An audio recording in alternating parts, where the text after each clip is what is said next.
Hello, good morning and welcome to Thoughts and Updates. I'm here along from the canal at the world's oldest and only, I believe, cold process soap maker.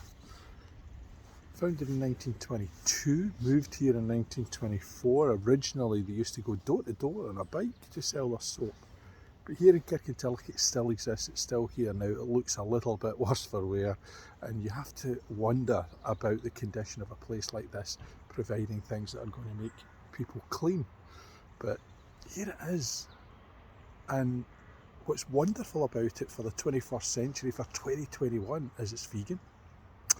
It is also not tested on animals, and it's palm oil free, which fits right into the whole issue of being current and now and up to date. I don't know how many people work in the soaperie, I don't know. It's run apparently by the grandson of the original founder from 1922.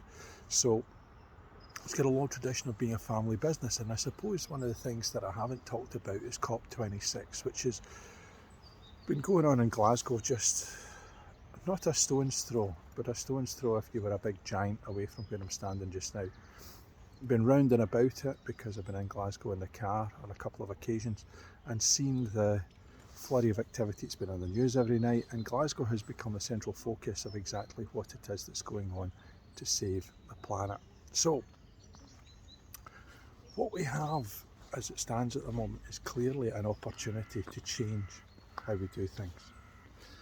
And when you have businesses like this, which are mired in the past, but ultimately very much taking concerns of the future and of now and reflecting back on ourselves, I suppose it asks us the question as to whether or not we should be changing what we do, or rediscovering the past, rediscovering something that could change the way that our planet actually ends up.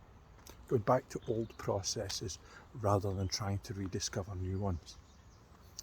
And I imagine that COP26 talked about none of that. There is a communique coming out that has involved some degree of compromise, as politics and politicians always does, and it's reported that India has pushed back in terms of the use of coal because their economy probably needs it far more than anywhere else. They're not the worst in terms of the pollution that comes out of their country, not by some considerable distance. Developed worlds like America and emerging worlds which are highly developed, like China and the European Union itself, is certainly well ahead of them. But should we be going back? Should we be rediscovering processes? Probably. Often what happens is that people talk about, the way in which produce and food happen to be put on our table.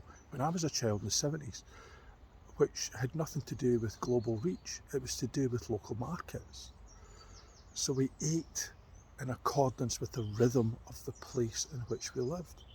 It meant that we might not get raspberries, we'd never know what a mango was, but what we got was an opportunity to eat what was produced on our doorstep. Should we be going back to that? Possibly. One of the interesting things in the town here is a new supermarket has opened up, Locavora, I think it's called. It's certainly local Vora, eats like an omnivore, so that it has a hybrid word used, I think, to suggest that we should eat locally. And yeah, it is able, I think, to charge like the Light Brigade, because it is that kind of new age kind of, here are different beans, different pulses, different grains for you to use. It's slightly more smashed avocado and toast than pie, beans and chips, but it asks the question, and I've been in and I've bought from it, should we be just buying what we can walk out to see, rather than buying what exotically makes a difference to the plate we put down in front of us? So as COP26 comes to an end and they come to some kind of conclusion, which may or may not be purposeful and indeed practical, one of the things that I've contemplated the last couple of days is whether or not we should be doing something in our own homes. And that, I think, is potentially how we deal with the planet. By changing what we do, by creating a movement of people who are going to make demands upon the economy, make demands upon the local populace, make demands upon local businesses, that what we want is something that is more sustainable.